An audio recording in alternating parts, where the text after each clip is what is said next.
Valla mən belə deyə bilərəm ki, məşhurların geyim tərzinin bəzilərini əla, bəzilərini hətta insanlar da narazılıq eləyir.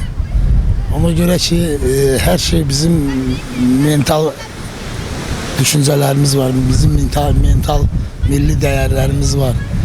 Əgər biz hər şeyi yerində eləsək, hər şeyi yerində işimizi görsək, hər şeyi dəyərli eləsək, onda dəyərli ola bilərik. Məncə ümumiyyətlə onlar səhnəyə çıxırlar və yəni insanlara bir nümunədirlər bir növ. Çox absurd dərəcədə olmadığı müddətdə mən məşhurların açıq-saçıq geyinməsinə pis baxmıram. Əlbəttə ki, bunu çox absurd şəkildə geyinənlər var. Yəni belə bir fikrim yoxdur çox da. Geyim insanın əsl mahiyyətini ifadə eləmir ki, o zövq məsələdir. Kim nə cür istəyir, geyinə bilər. Məsələn, mən nə cür geyinmişəm? Məsələn, mən üzr istəyirəm, deyirlər ki, Azərbaycanda məşhur adamlardan biriyəm. Rüstəm Behrudiyəm mən, şair. Mən indi geyimim ətrafdakı adamlara nə cür təsir edə bilər ki?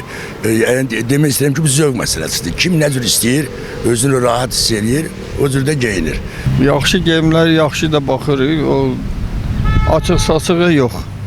Biz biraz yaşlıyıq bəlkə, gənclərin bəlkə xoşuna gəlməsin.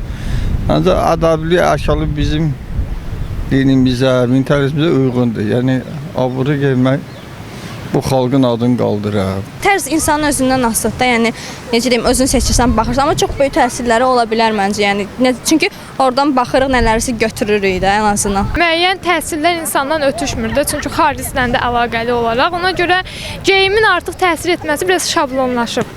Yəni insanlar artıq nəinki Azərbaycandan daha yüksək yerlərdən, daha fərqli yerlərdən təsirlər götürürlər. Met Gala var məsələn. Azərbaycanda Met Gala izləməyən insan tanımıram, daha çox xanımlar tərəfdən. Yəni o təsir söhbəti boş şeydir.